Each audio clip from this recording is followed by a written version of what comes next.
ইসরায়েলের বিরুদ্ধে ইরানের সাম্প্রতিক হামলাগুলো কেবল সামরিক পরিসরে সীমাবদ্ধ ছিল না, বরং রূপ নিয়েছিল কৌশলগত আক্রমণে।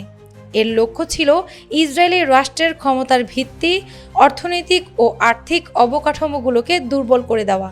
প্রতিশোধকমূলক আক্রমণ দিয়ে শুরু হলেও এটি বহুমাত্রিক আক্রমণ অভিযানে পরিণত হয়েছিল।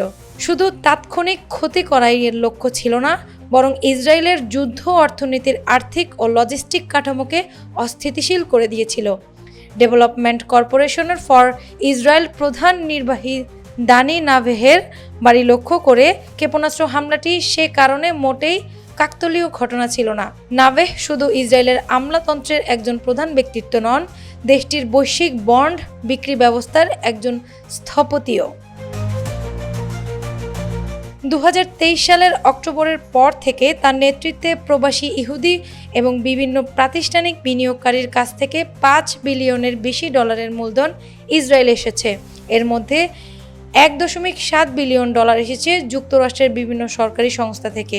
এই বন্ডগুলো যুদ্ধরত ইসরায়েলের অর্থনৈতিক বাঁচিয়ে রাখার জন্য খুবই গুরুত্বপূর্ণ। নাভেহের বাড়িতে ক্ষেপণাস্ত্র ছুড়ে তেহরান মূলত ইসরায়েলের ঋণ সংগ্রহ ব্যবস্থার সবচেয়ে নাজুক জায়গাটিতে আঘাত করেছে। এই আক্রমণের মধ্য দিয়ে বিশ্ববাজারের প্রতি ইরান একটি স্পষ্ট বার্তা দিয়েছে, সেটি হলো ইসরায়েলের কোনো অর্থনৈতিক বা আর্থিক কেন্দ্রই নিরাপদ নয়। এটি শুধু ব্যক্তিগত পর্যায়ে আক্রমণ নয়, ইসরায়েলের যুদ্ধকালীন আর্থিক কাঠামোকে প্রশ্নবিদ্ধ করার প্রচেষ্টাও। গাজা যুদ্ধের ব্যয়ের কারণে ইসরায়েল এরই মধ্যে চাপে আছে। এখন জ্বালানির উৎপাদন ও সরবরাহ শৃঙ্খল ক্ষতিগ্রস্ত হওয়ায় ইসরায়েলকে নতুন নতুন চ্যালেঞ্জের মুখোমুখি হতে হচ্ছে। গত 20 জুন বিশ্বের সবচেয়ে বৃহত্তম কন্টেইনার শিপিং কোম্পানি মের্কস ইসরায়েলের হাইফা বন্দরে সব ধরনের জাহাজ ভেড়া স্থগিত করে দিয়েছিল। ইরানের সম্ভাব্য প্রতিশোধের ঝুঁকির মুখে এই সিদ্ধান্ত নিয়েছিল কোম্পানিটি। বাস্তবের বাহিরে বিশ্বের সঙ্গে বাণিজ্য ক্ষেত্রে ইসরায়েলের বিচ্ছিন্ন হওয়ার ঝুঁকি তৈরি করেছিল। ইরানের আক্রমণের কারণে ইসরায়েলের বাণিজ্য যে বিঘ্ন তৈরি হয়েছিল, সেটা লোহিত সাগরের হুতিদের অবরোধের কারণে সৃষ্ট সংকটের চেয়ে বহুগুণ বেশি। ডোনাল্ড ট্রাম্পের মধ্যস্থতায় যুদ্ধবিরতি ঘোষিত হওয়ার পর মের্কস আবারও হাইফা বন্দর দিয়ে কন্টেইনারবাহী জাহাজ চলাচলে রাজি হয়।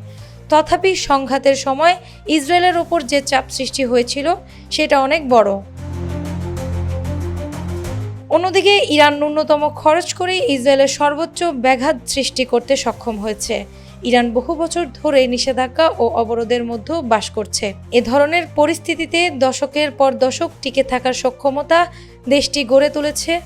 দীর্ঘদিন ধরে ব্যাঘাত ঘটতে থাকলে ইসরায়েলের অর্থনীতি ও রাজনৈতিক ভেঙে পড়তে পারে, কিন্তু ইরান এমন এক অর্থনৈতিক ব্যবস্থা গড়ে তুলেছে যেটা সংঘাতের মধ্যেও টিকে থাকবে। ইরানের কৌশলগত ধৈর্য কয়েক দশকের চাপের মধ্য দিয়ে গড়ে উঠেছে, আর এটি ইসরায়েলি রাষ্ট্রের যুদ্ধ চালিয়ে নেওয়ার আর্থিক সামর্থ্য ও যুক্তিকে পরাভূত করার হুমকি তৈরি করেছে। ইসরায়েলের অর্থনৈতিক সংকট শুধু ব্যয়ের কারণে নয়, বরং আস্থার সংকটে তৈরি হয়েছে। অ্যানি আক্তার, বাংলা বাজার পত্রিকা।